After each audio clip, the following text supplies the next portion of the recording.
Biografi Raditya Dika.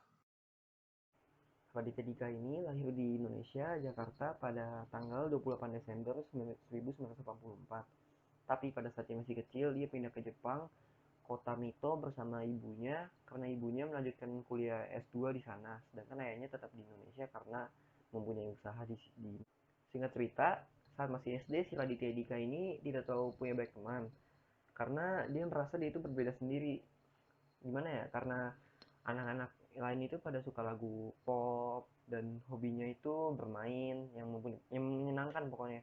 Dan si Radit ini berbeda sendiri, dia menyukai lagu-lagu klasik dan hobinya itu membaca buku. Jadi dia agak dijauhi oleh teman-teman yang lain. Karena Radit tidak mempunyai terlalu baik teman, jadi ia mempunyai banyak waktu luang karena dia tidak punya teman untuk bermain. Nah, waktu luang ini ia gunakan untuk menyibukkan dirinya membaca buku.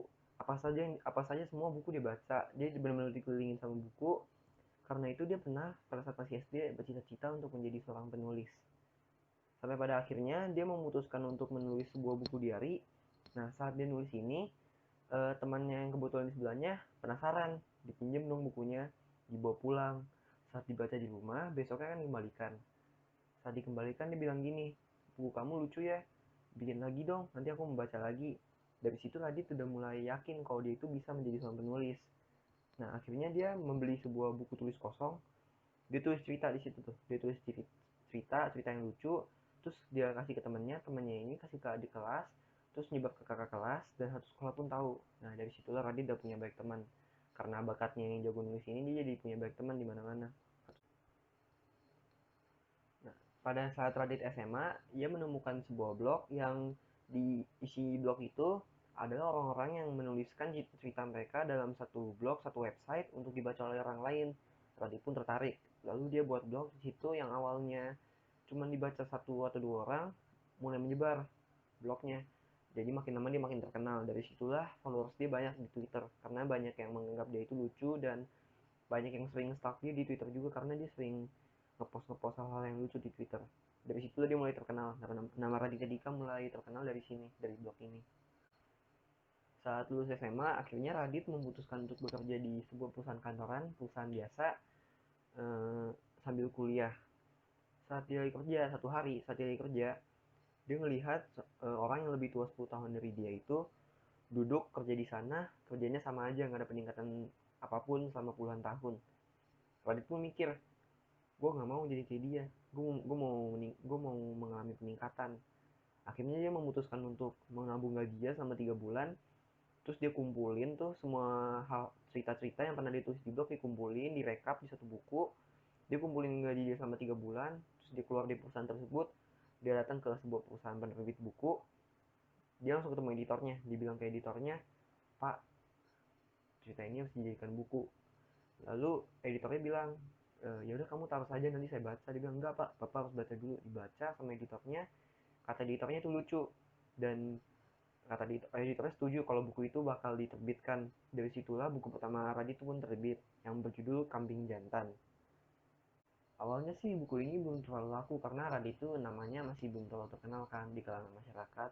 Jadi wajar kalau buku barunya ini belum terlalu laku.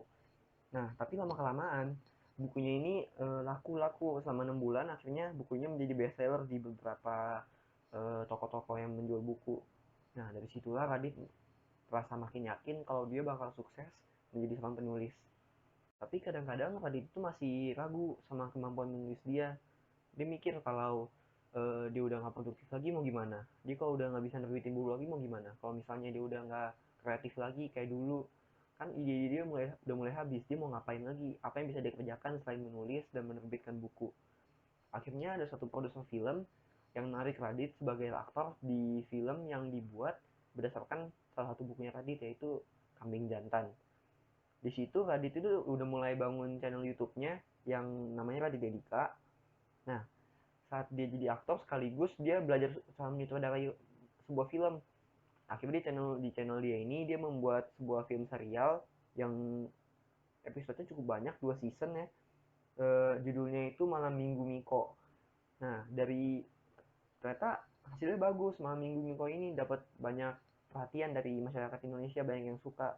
Nah, di situ juga banyak produser film yang tertarik menjadikan Radit sebagai sutradara di film-film mereka.